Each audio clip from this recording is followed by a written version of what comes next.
Chapter 17. Linda's Apartment. While Linda was in the bathroom putting on some makeup, I amused myself by snooping around the bookshelves in her living room. It was around 6 p.m. and we had made plans to get dinner around 7. It's interesting what you can learn about a person by doing an inventory of the books they own.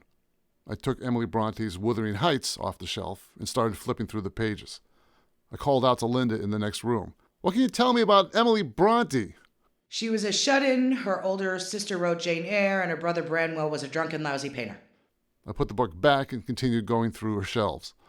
The Norton Anthology of English Literature, Pride and Prejudice by Jane Austen, a couple of Charles Dickens, and A Brave New World by Aldous Huxley. "I heard Aldous Huxley died on his deathbed while under the influence of LSD, I said towards the doorway behind me. Linda's voice came out of the bathroom. When you gotta go, you gotta go. I continued my intellectual voyeurism with the next shelf. Uh-oh, this didn't look good. I read the next books out aloud. "Astrology? A cosmic science?" I said hesitantly. "Crystals for healing? The complete reference guide?" I waited for a second, but didn't get a response. "Seriously?" Something bounced around in the sink. You never told me what your sign is. Oh man, this wasn't good. I had never gotten the impression that Linda was into New Age crap. I knew if I had to lie about such things, it would put a serious dent in our relationship. I answered reluctantly. "Pisces?" If I got you a crystal, would you wear it? I thought about it for a moment, then heard snickering from the bathroom. Those are Natalie's books. My roommate? "You're killing me," I said as a wave of relief drenched me. The bottom shelf had a row of CDs. I picked up a small stack of them and said, "Do I have to guess whose CDs these are?" Let her rip, babe. I flipped over the first one, The Essential Backstreet Boys. "I hope to God these are your roommates," I said, "or else we would have to break up right now." Linda came out of the bathroom looking perfect. I don't even have any CDs. Everything's on my iPod. She walked into her bedroom. I heard her voice from down the hallway. So, where do you want to go? Before I could answer, the front door opened and a woman in her late 20s entered the apartment carrying a small bag of groceries. Are you Gavin? My first inclination was to say something like, "I hope so," playing off the fact that there was a strange man standing in her apartment. I used my better judgment and just went with, "Yeah, are you Natalie?" I would save the jokes implying that I might have been a rapist for when I knew her a little better.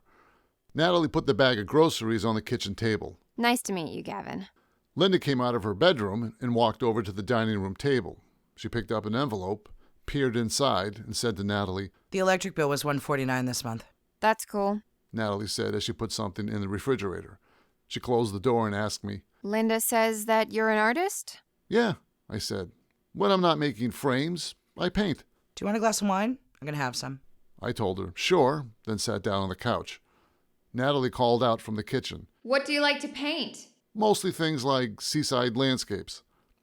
Linda got 2 wine glasses out of a cabinet. He's really good. She said to Natalie, He has a kind of impressionistic style, like Monet. "What do you do for work, Natalie?" Natalie walked out of the kitchen. I'm an actuary at East West Mutual Insurance. "What does an actuary do?" I spend a lot of my time doing reserve analyses or pricing adequacy reviews. I also do a lot of financial projections for clients. Jesus Christ, that sounded boring. I flat out lied and said, "Interesting.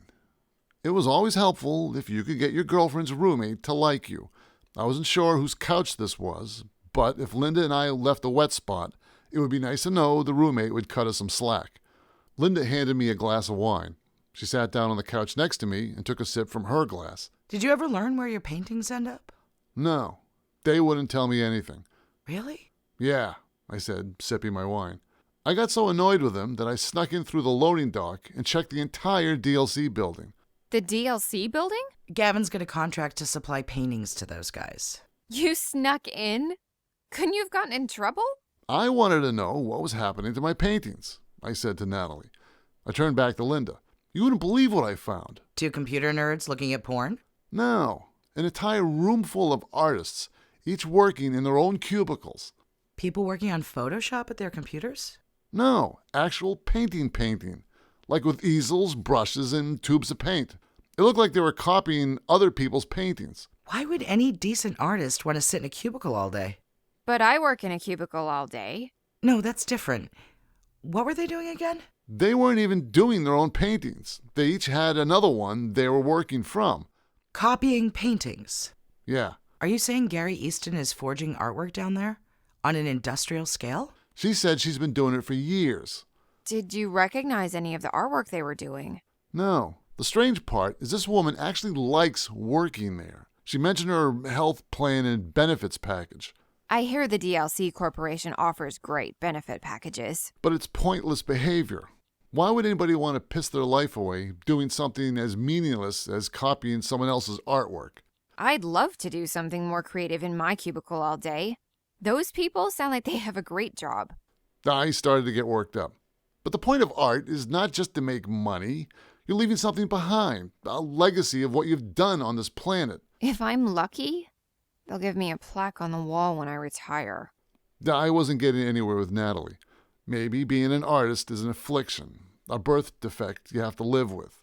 Some people couldn't even put two sticks together creatively. Try and explain that to someone who decided to dedicate her life to the financial consequences of risk was a waste of time. I took a big swig of wine from my glass and looked at Linda. "Where would you like to go eat?" I said. Linda thought for a moment. Did you get a picture of this operation? A photo? I sat there with a puzzled look on my face. I said, I could barely bullshit my way out of there before they figured out who I was, or wasn't. Linda concentrated some more, then said, Where do you deliver your artwork again? At the DLC corporate headquarters out by 495. Linda finished up her wine. That would make an interesting expose story. Billionaire creates art forgery ring. Well, how about food? There's a Mexican joint I like off 495. Would we go past the DLC headquarters? Yeah. Come on, let's stop there. Why? I'm sure they're closed. So what? I want to see the scene of the crime. I realized my girlfriend was asking me to take me to a dark parking lot in the middle of the night. What the hell was I thinking? I could get a couple of gropes in before dinner.